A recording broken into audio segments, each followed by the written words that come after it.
First of all, I would like to pay my high respect to teachers and like the school principal of Innovative School Cambodia. Good afternoon, judges, teacher, parents, and my beloved schoolmate.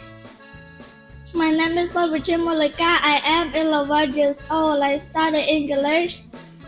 Grade 2 of English full-time class. Today, I'm very excited to talk about one topic that is a simple timeline. We are living in the present. The past is the thing that happened before. The present is the thing that happening now. Everything changes from time to time. For example,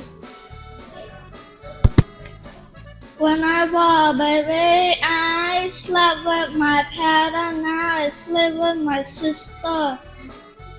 When I was a baby, I played with baby toy. Now I don't play with baby toy anymore.